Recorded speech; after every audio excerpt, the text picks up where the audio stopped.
오늘은 구약 우리 출애굽기 말씀입니다. 오늘 말씀 어떤 말씀입니까? 한절이 간단하죠. 일단은 분위기가 하나님께서 모세에게 하시는 말씀이죠. 그건 금방 알 수 있습니다. 내용을 보시면 한마디로 내용을 좀 이렇게 요약을 해보자면, 이제 이스라엘은 하나님을 섬기는 제사장 나라가 될 것이다. 거룩한 민족이 될 것이다. 자, 하나님 이렇게 말씀하시는 거죠. 그런데 이 말을 모세, 네가 이스라엘 백성들에게 가서 이야기해줘라, 알려줘라. 간단하게 이 말씀입니다. 자, 그러니까 이스라엘이 이제 제사장 나라가 될 것이다, 이 말씀입니다. 여러분 어떠세요? 제사장 나라, 성경에서 너무 많이 듣고 너무 잘 아는 말씀입니다. 그런데 이 구체적으로 그러면 제사장 나라, 정확하게 이게 무슨 뜻일까? 무슨 의미를 말씀하고 있는 걸까? 제사장 나라가 된다, 이 말을 지금 너네가 제사장 나라가 될 거라는 건데, 지금 이 말씀을 하나님 모세에게 왜 하시는 거고 어떤 맥락에서 하시는 걸까? 우리가 그걸 안다면, 그거를 우리가 생각을 해본다면, 이게 제사장 나라가 된다는 게 어떤 의미인가라는 것을 좀 한번 생각해 볼 수 있을 것 같습니다. 또 왜 하나님께서 이스라엘 백성들이, 이스라엘 사람들이 제사장 나라가 될 거다라고 이렇게 말씀하시는 걸까? 오늘 좀 질문이 많네요. 궁금한 게 많습니다. 왜 하나님께서 모세를 불러서 이 말씀을 하시고 있고, 또 이거를 왜 이스라엘 백성들이 다 알게, 이스라엘 백성들에게 다 알려라라고 말씀을 하시는 걸까? 자, 마지막으로, 그렇다면 오늘 이 말씀이 저와 여러분들, 또 우리 생명생 교회는 어떻게 적용해 볼 수 있을까? 우리에게 적용을 해본다면 어떻게 되는 걸까? 오늘은 좀 이거를 중심으로 해서 말씀을 나눠보도록 하겠습니다. 제가 그냥 맥락 없이 6절만 딱 이렇게 읽으니까 이 말씀이 어떤 맥락에서, 또 어떤 배경에서, 어떤 상황 가운데서, 어떤 의미로 하신 말씀인지 정확하게 알 수가 없습니다. 그래서 좀 제가 약간 기술적으로 6절만 딱 읽었는데, 오늘은 먼저 이 오늘 말씀의 배경이 어떻게 되는 건지, 맥락은 어떻게 되는 건지, 이거를 좀 살펴보는 게 먼저일 것 같습니다. 자, 그래서 여러분들이 같이 읽지는 않았지만 오늘 말씀보다 조금 앞쪽으로 가보면 1절로 가보시면 이제 이렇게 말씀하시죠. 제가 한번 읽어보겠습니다. 이스라엘 자손이 이집트 땅에서 나온 뒤 셋째 달 초하룻 날, 바로 그날 그들은 시내 광야에 이르렀다, 이렇게 말씀하고 있습니다. 자, 이제 좀 감이 잡히시죠? 시기적으로 보니까 이스라엘 사람들이 출애굽, 그러니까 원래 이집트에서 노예로 살았잖아요. 노예로 살다가 생활을 하다가 이제 이집트를 탈출해서 이집트를 나와서 출애굽이죠. 출애굽한 지 3달 초하룻 날, 그러니까 2달 정도가 지났다는 얘기죠. 이스라엘 백성들이 이집트를 나와서 어디로 갔습니까? 광야로 갔죠. 광야로 가서 광야에서 삶을 살기 시작했는데 이제 2달 정도 되게 된 거죠. 지나가게 된 거죠. 자, 이렇게 이스라엘 백성들이 이집트를 나와서 약속의 땅, 하나님의 약속의 땅 가나안으로 가는 여정 중에 광야로 나왔는데, 광야 중에서도 어디라고요? 오늘 말씀 나오죠? 시내 광야라는 곳에 도착을 하게 됐고, 또 2절에 보면 그 시내 광야 중에서도, 광야가 넓으니까 광야에 있는 산, 여러분 많이 들어보셨죠? 시내산, 그냥 시내산, 시내산에 도착을 했고 거기에다가 장막을 치게 됐다. 그러니까 이제 거기서 이스라엘 백성들이 머무르게 됐다, 이 말씀입니다. 3절의 앞부분을 보시게 되면은 이제 모세가 그 시내산으로 올라가고 거기서 하나님을 만나고, 이제 하나님께서 거기서 모세에게 말씀하시는 장면이다, 이렇게 보시면 되겠습니다.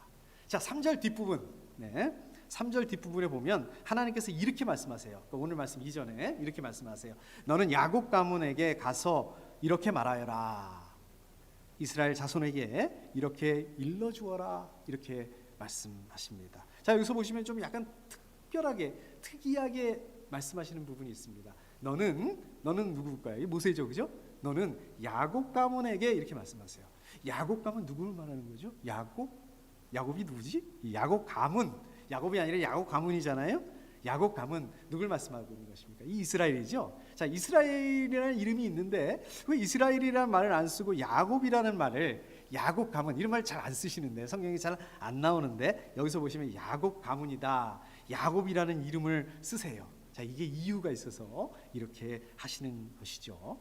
여러분 기억나시나요? 제가 1월 셋째 주일인가요? 설교 말씀 나눌 때에 배경으로 잠깐 얘기 나눴는데, 그때 야곱 말씀 잠깐 드렸죠. 야곱이 어땠습니까? 형한테 장자권을 빼앗았어요. 엄마하고 어머니하고 이렇게 작당을 해서 형이 장자권을 빼앗았습니다. 장자권을 뺏긴 형이 가만히 있겠습니다. 화가 잔뜩 나가지고 막 난리를 치니까 야곱이 형을 피해서 도망쳐야 했습니다. 야, 여러분, 이 도망치는 야곱의 모습이 어땠을까요? 글쎄요, 뭐 정확하게 알 수는 없지만 최소한 도망치는 야곱의 모습, 뭐 거룩하다, 멋있다, 뭐 이르지는 않았을 것 같아요. 오히려 반대로 어떻겠습니까? 도망치는 야곱의 모습, 초라하고 보잘것없고 좀 그런 모습이었을 것 같습니다. 자, 이렇게 초라하고 보잘것없는 그런 야곱의 모습이었지만 하나님 어떻게 하셨습니까? 야곱을 사랑해 주셨다. 그러한 야곱에게 하나님께서 은혜를 베풀어 주십니다. 결국 야곱이 어떻게 됩니까? 나중에 하나님께서 야곱에게 베풀어 주셔서 야곱이 많은 식소를 거느리게 되고 또 많은 재산가가 돼요. 재산을 가지고 그리고 고향으로 가나안으로 돌아올 수 있게 해주셨습니다. 하나님께서 바로 이거를 지금 말씀하고 있는 것입니다. 자, 이집트에서 노예 생활을 한 이스라엘 백성들, 이스라엘 사람들 어땠을까요? 이거 노예나 했으니 어땠습니까? 멋있다, 거룩하다 이런 거 하고는 관계없겠죠. 초라하고 보잘것없고 형편없는 그런 사람들, 하나님께서 야곱을 사랑하시고 야곱에게 은혜를 베푸셨던 것처럼 똑같이 지금 그러한 상황 가운데 있는 이 이스라엘 백성들에게 하나님의 은혜와 사랑을 동일하게 베푸시겠다, 그 하나님의 은혜와 사랑이 임하실 것이다 라는 것을 말씀하고 있는 것입니다. 4절에 보니까 너희는 내가 이집트 사람에게 한 일을 보았고 이렇게 말씀하셨어요. 어떤 일을 하셨을까요? 우리 오늘 아침에 성경 공부 시간에 우리 임 목사님께서 잠깐 얘기를 나누셨는데, 이집트 바로 왕 그리고 이집트 사람이 어떻습니까? 하나님의 말씀을 거역합니다. 말을 안 들어요. 이스라엘을 보내라. 그런데 안 들어요. 그래서 10가지 재앙을 내리시죠. 그런데 어떻습니까? 그 와중에서도 이 이스라엘 백성들은 10가지 재앙에서 하나님께서 보호해 주세요. 하나도 다치지 않게, 아무 피해를 보지 않도록 이렇게 해주셨습니다. 지금 그거를 말씀하고 있죠. 자, 그 다음에 또 그 다음에 보니까 4절에 보니까 또 어미 독수리가 그 날개로 새끼를 업어 나르듯이 내가 너희를 인도하여 나에게로 데려온 것도 보았다 이렇게 말씀하세요. 소중한 물건을 아주 조심조심 옮기는 것처럼, 자, 그렇게 이스라엘 사람들을 인도하셨다라는 말씀이죠.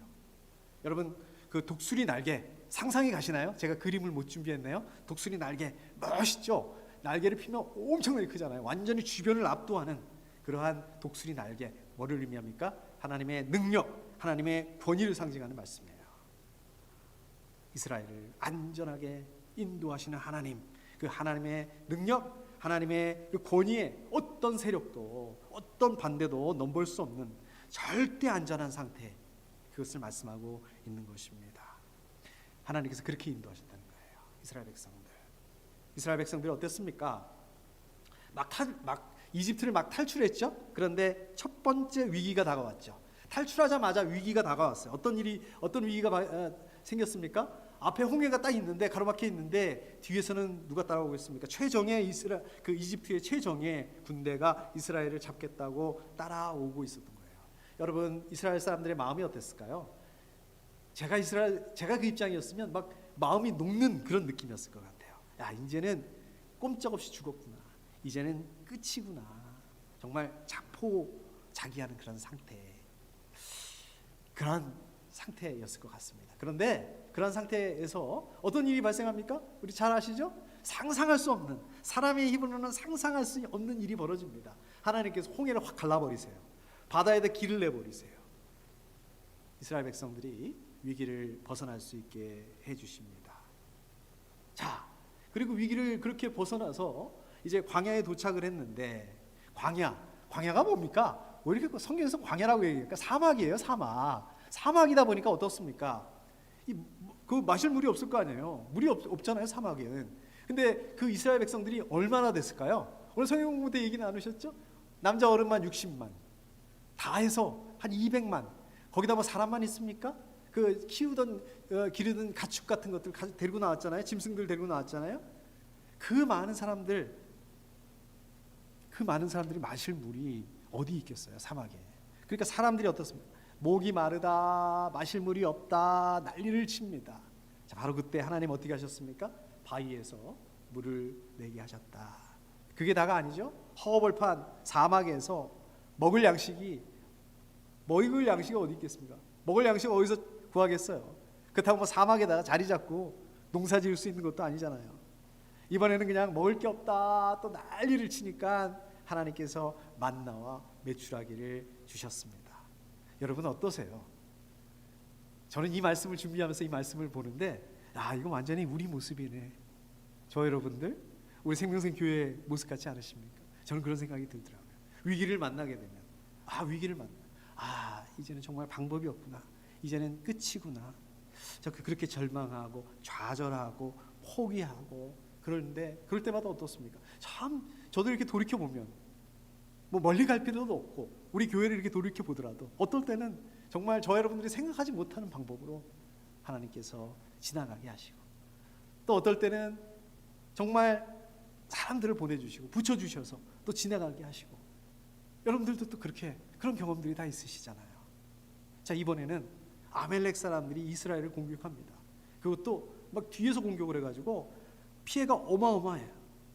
이스라엘 사람들, 여러분 잘 아시는 것처럼 이집트에서 노예 생활이나 했지 뭐 군대로 전쟁해 본 적이 없잖아요. 군대도 없어요. 무기도 없습니다. 하나님께서 직접 막아주세요. 아멜렉 사람들. 하나님께서 이렇게 인도하셨다. 이렇게 인도하셔서 신의 광야, 신의 산까지 무사히 올 수 있었다. 이거를 지금 이렇게 말씀하시죠. 어미 독수리가 그 날개로 새끼를 업어 나르듯이 내가 너희를 인도하여, 이렇게 말씀하시는 것입니다. 자, 이렇게 하나님의 인도하심은 정말 어떻다요? 강력하고 정말 안전하다. 이거는 정말 저 여러분들, 우리 생명생교회 지금 지나온 시간들을 이렇게 돌이켜 보더라도 맞습니다. 그렇게 고백할 수밖에 없는 것 같습니다. 자, 그런데요, 여기서 중요한 게 있습니다. 뭐가 중요할까요?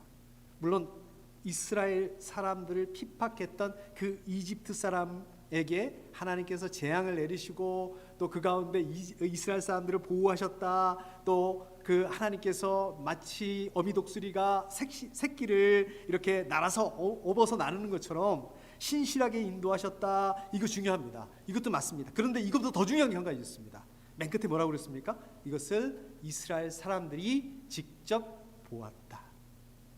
직접 경험했다.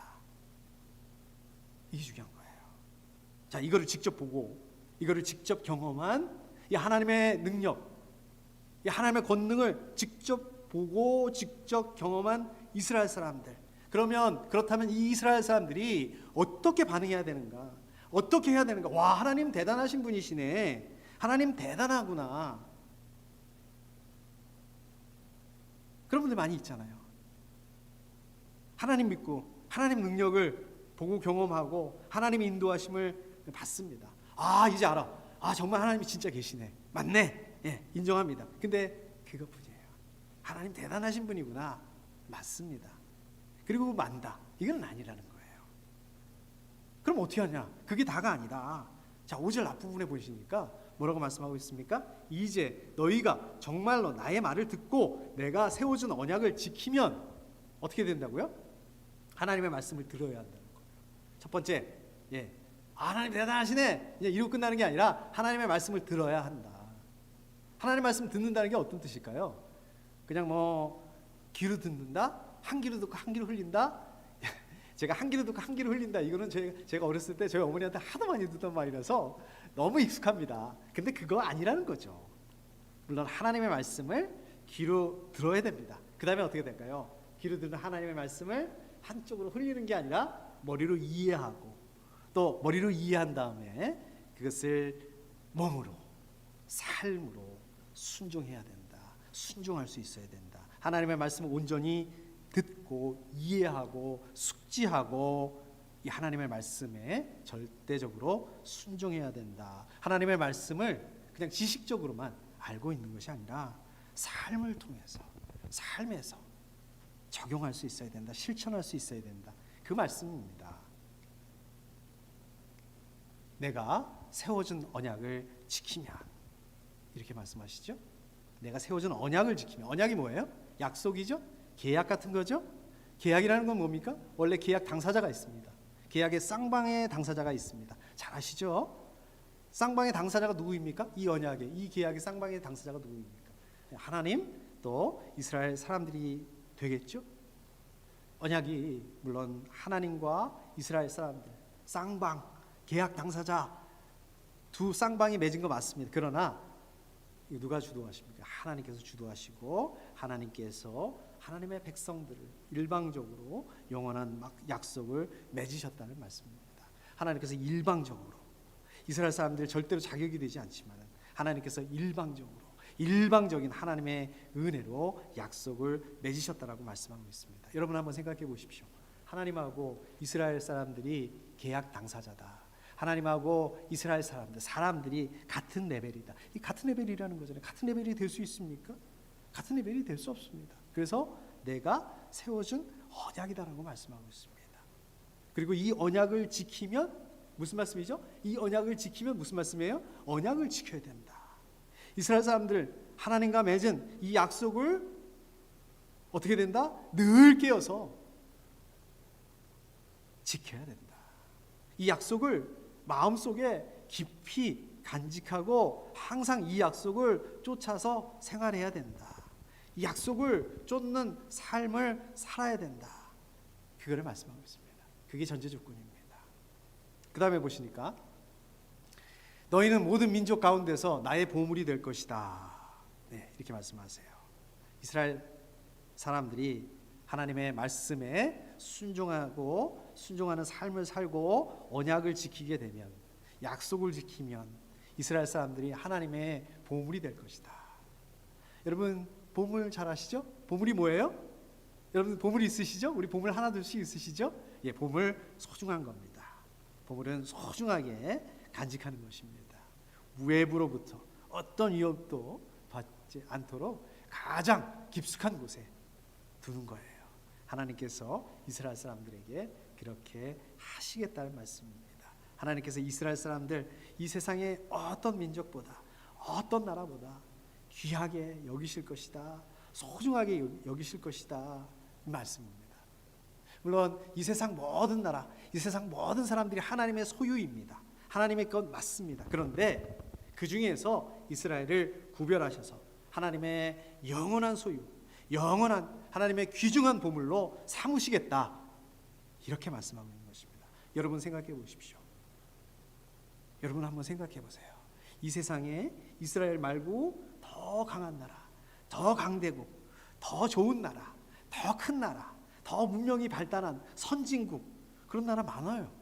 어떨까요? 이집트, 아시리아, 우리 성경에 나오는 나라들만 해도 바빌로니아, 페르시아, 또 그리스 제국, 로마 제국, 좋은 나라 많습니다.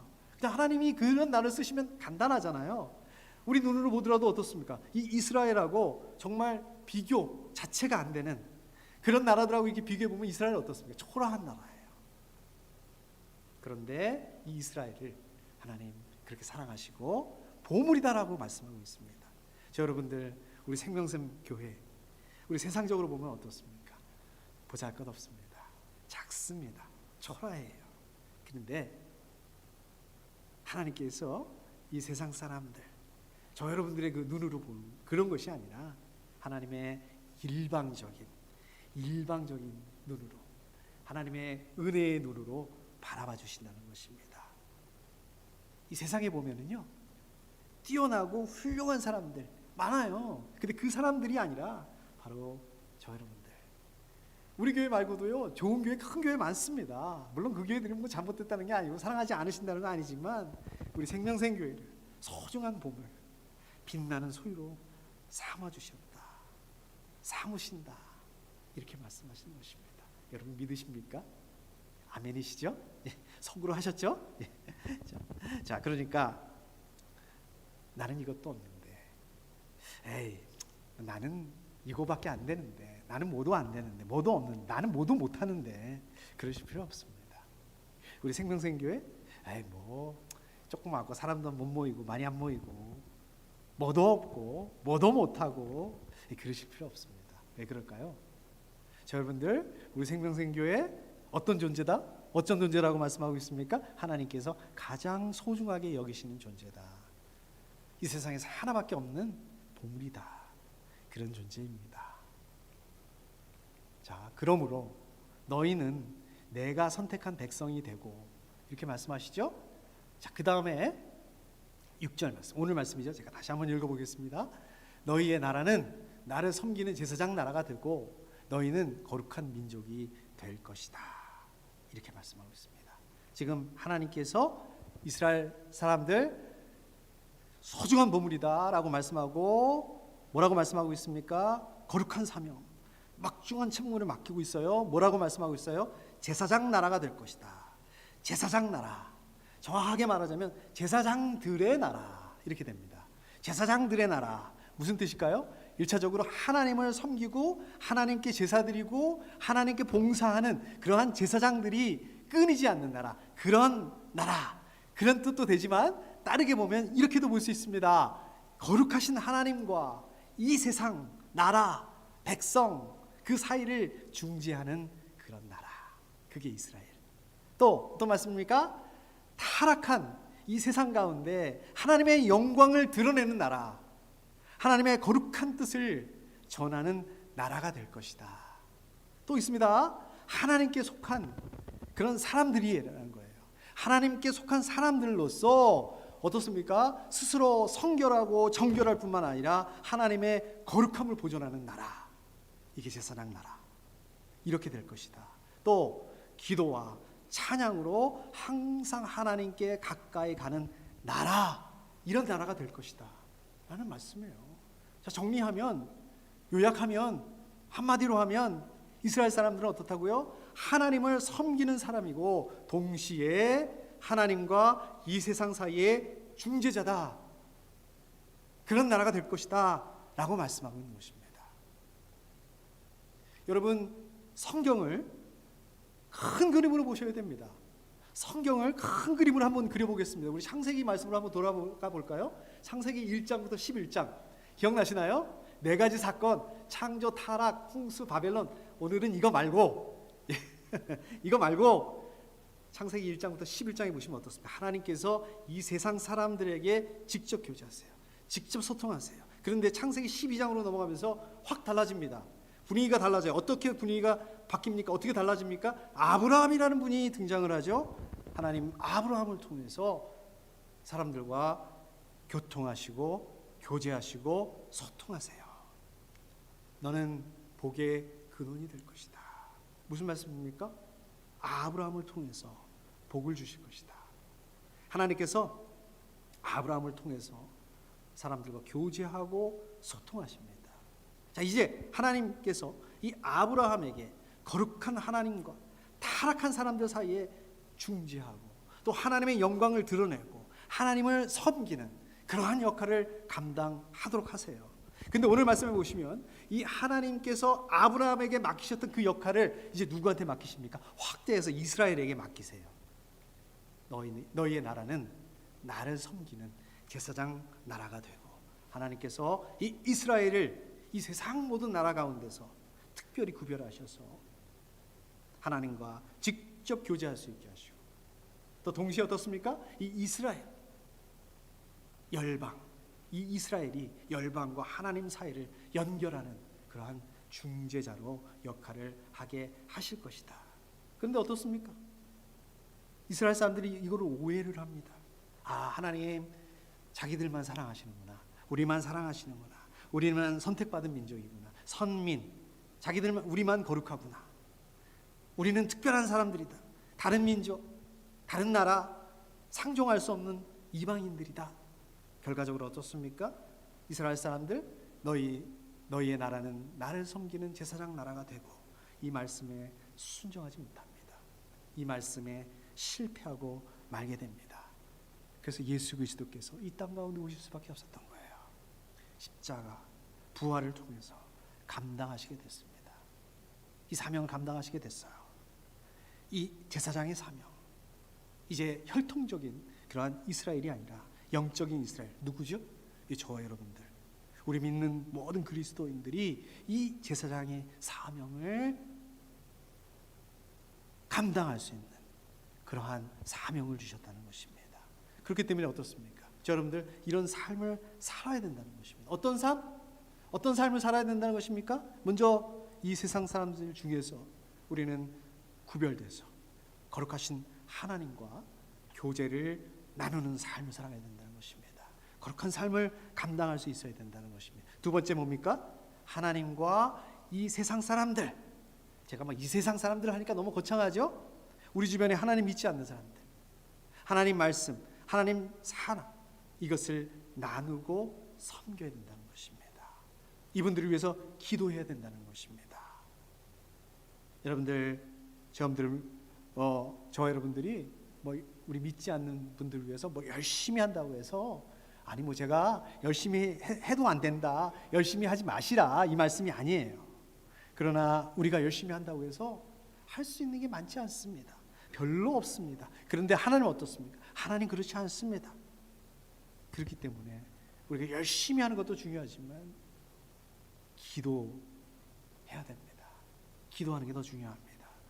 우리 주변 분들을 이렇게 섬겨야 된다는 것입니다. 또 우리 주변 분들뿐만 아니라 열방을 위해서, 이 세상에서 하나님 믿지 않는 사람들을 위해서 이분들에게 하나님의 말씀이 전해질 수 있도록, 하나님의 사랑이 전해질 수 있도록 그렇게 기도하셔야 됩니다. 내 코가 석자인데, 내가 기도할 것도 많은데, 아니에요. 오늘 말씀 보시면 어떻습니까? 저 여러분들, 우리 생명샘 교회 감당해야 될 사명입니다. 우리 믿지 않는 분들 열방을 위해서 기도해야 되는 거. 어떻게 기도할까요? 기도하고 싶은데 어떻게 기도할지 모르겠는데. 첫 번째 단계, 기도해야 된다는 사실을 항상 기억하고 있어야 돼요. 이걸 잃어버려. 우리가 기도할 게 많고 우리가 걱정 염려 많으니까 그 사람들 존재 자체를 잃어버려요. 아니에요. 우리는 어떤 사람들이랑 제사장이기 때문에 기도해야 될 사명이 있기 때문에 이것을 기억해야 됩니다. 두 번째, 기억만 하는 게 아니라 기도할 수 있게, 이분들을 위해서 제가 기도할 게 많습니다. 제가 염려와 걱정거리가 많습니다. 그러나 이분들을 위해 기도하라고 하셨으니까 기도할 수 있는 마음을 주세요. 이것을 놓고 기도해야 됩니다. 세 번째, 여러분들 그 뉴스 많이 보시잖아요. 요새 한국 뉴스도 보시고 미국 뉴스도 보시면서 평을 많이 하세요. 정치가 어떻고 대통령이 어떻고 이런 말씀만 하지 마시고, 말세다 이러지만 마시고, 바로 그 사건을 통해서 그럼 우리가 기도해야 될 것은 뭔가, 그리고 그 즉시로 기도하셔야 된다. 그러면 됩니다. 기도가 어려운 게 아니에요. 그냥 거창하게 대표 기도하듯이 그럴 필요 없습니다. 네 번째, 마지막 단계, 우리 선교사님들 기도 편지, 기도 제목. 여러분, 우리 생명선교회에서 후원하고 계신 선교사님 계시죠? 누구십니까? 우리 안영백 선교사님, 안숙희 선교사님 보시면 이렇게 기도 제목, 기도 편지 보내주세요. 그럼 그거를 그냥 넘기지 마시고 그냥 읽어보세요. 그리고 그 자리에서 짧게라도 기도하시면 됩니다. 나중에 기도해야지, 나중에 새벽 기도 때 해야지, 나중에 개인 기도 때 해야지, 이렇게 미루면 어떻습니까? 제가 개런티합니다. 10중 8구 잊어버립니다. 자, 또 어떻게 기도할 수 있을까요? 우리 작년에 우리 생명생교회 선교사님들 몇 분 방문하신 거 기억하시죠? 뭐 우리 형편이다 보니까 뭐 선교지에 있는 분들 막 비행기값 대줘가면서 이렇게 따로 초대하고 모시고 이건 어렵습니다. 근데 그래도 이 지역에 이렇게 오시는 선교사님들이 계세요. 그분들 이렇게 우리 이렇게 초청해서 선교지 소식도 듣고 또 기도 제목도 듣고 그렇잖아요. 어떤 느낌이 드시던가요? 아, 참 안 됐네. 참 고생 많으시네. 힘드시네. 이런 생각은 다 한단 말이에요. 근데 그것까지만 하는 게 아니라 그 자리에서 기도하는 겁니다. 바로 그것을 위해서 기도하는 것입니다. 저 여러분들, 우리 모든 믿는 그리스도인들 누구다? 하나님을 섬기는 사람들이다. 하나님을 섬기는 사람들입니다. 하나님을 예배하는 사람들입니다. 자, 이제 하나님 믿으니까 나만 잘 먹고 잘 살면 된다. 나만 건강하고 나만 문제 없으면 되고 나만 부자 되면 되고 우리 애들만 술술 잘 풀리고 나만 지금 끌탕하고 있는 그 기도 제목 다 해결되면 모든 게 만사 형통이다? 뭐 그러면 얼마나 좋을까요? 저도 좀 그렇게 됐으면 좋겠습니다. 여러분 다 그렇게 되실 수 있기를 축복합니다. 물론 하나님 여러분 사랑하셔서 그렇게 되실 겁니다. 그것을 위해서 기도하셔야 됩니다. 자, 그런데 문제는 그게 다가 돼서는 안 된다는 거예요. 왜? 너희의 나라는 나를 섬기는 제사장 나라가 되고, 저 여러분들 더 이상 나 자신만, 우리 식구만 생각하고 나 자신만 위해서 살면 안 되기 때문에 그렇습니다. 바로 이 말씀 때문에. 거룩하신 하나님, 그리고 하나님의 반대편에 누가 있습니까? 하나님 모르고 하나님 믿지 않고 하나님 없이 살아가는 이 세상 사람들 사이의 중재자다. 중재자가 뭐죠? 중재자는 어떻습니까? 아유, 저 인간 같지 않은 인간들, 아유, 저 상종 못할 인간들, 우리는 저 인간들하고는 최소한 달러. 이렇게 해서는 안 된다는 거예요. 이걸 마음속으로도 이런 생각을 해서는 안 된다는 것입니다. 중재자는 사람들에게 하나님의 말씀을 전하고 하나님의 사랑으로 섬기고 이분들을 위해서 기도하는 거예요. 제사장? 무슨 특별한 사람들 말씀하시는 게 아닙니다. 자, 여러분들 모두 제사장이 돼서 기도하고 찬양하고 하나님 앞에 가까이 나아가고 이렇게 하나님을 섬기고 또 동시에 어떻다고요? 이 세상 사람들 하나님을 믿고 하나님께 돌아올 수 있도록 기도하고 섬기는 것, 그게 제사장입니다. 여러분들 다 그렇게 그러한 제사장들이 되실 수 있기를 축복합니다. 자, 이제 말씀을 정리하도록 하겠습니다. 저는 제사장 하면 딱 생각나는 말씀이 있습니다. 자동적으로 생각납니다. 아마 여러분들도 비슷하실 거예요. 베드로전서 2장 9절 말씀입니다. 제가 한번 읽어볼까요? 여러분은 택하심을 받은 족속이요 왕과 같은 제사장들이요 거룩한 민족이요 하나님의 소유가 된 백성입니다. 저는 이 말씀 베드로전서 2장 9절 말씀을 청년 때 처음 알게 됐는데요, 이 말씀을 알았을 때 진짜 충격을 받았습니다. 진짜 충격이었습니다. 제가 이 말씀을 가만히 보니까 야, 이게 나한테도 해당이 되는 말씀인데, 그때 제가 신앙생활한 지 얼마 안 됐을 때였거든요. 신앙을 가진 지 얼마 안 됐을 때였거든요. 근데 나 같은 사람도, 저 같은 사람도 제사장이다. 저는 그렇게 생각했어요. 제사장은 우리 교회 목사님, 또 뭐 거룩하신 분, 또 뭐 이렇게 신앙적으로 경륜이 많으시고 또 영적으로도 막 뛰어나신 분, 이런 분들만 제사장이 되는 줄 알았어요. 근데 저 같은 사람, 하나님 믿은 지도 얼마 안 됐고 교회 출석한 지도 얼마 안 됐고 성경 말씀도 잘 몰랐고 그 다음에 제가 저를 생각을 해봐도 이거는 뭐 형편없는 그거밖에 안 되는 그런 사람인데, 무슨 저 같은 사람들한테 왕과 같은 제사장? 정말 놀라기도 했고, 와, 그렇구나, 정말 감격스럽기도 했고 충격이었습니다. 제가 그때 받은 충격이 지금도 생생합니다. 근데요, 이게 저한테만 적용이 되는 게 아니라는 거예요. 저뿐만 아니라 여러분들, 저 여러분들, 모든 그리스도인들에게 전부 해당되는 말씀입니다. 여러분들, 우리 모든 믿는 그리스도인들이 왕과 같은 제사장들이라는 말씀입니다. 여러분 믿으십니까? 아멘이라고 속으로 하셨죠? 제사장, 무슨 특별한 사람들, 무슨 특권층의 사람들을 말씀하고 있는 게 아니에요. 저 여러분들, 우리 믿는 사람들 모두가 다 제사장이다. 그럼 왜 저 여러분들, 우리 모든 믿는 사람들이 제사장이 되어야 되는 건가? 제사장 어떤 역할을 해야 되는가? 딱 이것만 기억하십시오. 두 가지만 기억하십시오. 하나님을 섬기는 사람들이다. 또 동시에 하나님과 이 세상 사람, 그 사이에 있는 중재자다. 이게 제사장이다. 이게 우리 모습이어야 된다. 그러니까 어떻게 해야 되겠습니까? 하나님을 섬기고 하나님을 예배하고 하나님을 예배하는 삶을 살아야 되고 하나님께 영광 돌리는 삶을 살아야 된다.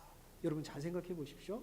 여러분 비즈니스 가운데, 여러분 또 뭐 가운데 지금 내가 이렇게 생각하고 있는 거, 내가 지금 이렇게 말을 한다면, 내가 이렇게 행동한다면 이거는 하나님을 예배하는 건가? 하나님께 영광을 돌리는 건가? 우리가 그때그때 생각해 볼 수 있어야 된다는 거예요. 또 어때야 된다고요? 하나님과 이 세상 사람들 사이에서, 이 세상 사람들을 위해서, 특별히 하나님 믿지 않는 사람들을 위해서 긍휼한 마음을 가지고 기도해야 된다. 그런 삶을 감당해야 된다. 이분들이 하나님께로 돌아올 수 있도록 간구할 수 있어야 된다. 에이 나중에 하지, 미루지 말고 지금 바로 곧바로 기도해야 된다. 저 여러분들의 이러한 삶을 통해서, 저 여러분들의 특별히 이번 한 주간 삶을 통해서 하나님께서 영광 받으실 제사장으로서의 삶을 감당하실 수 있으시기를 축복합니다.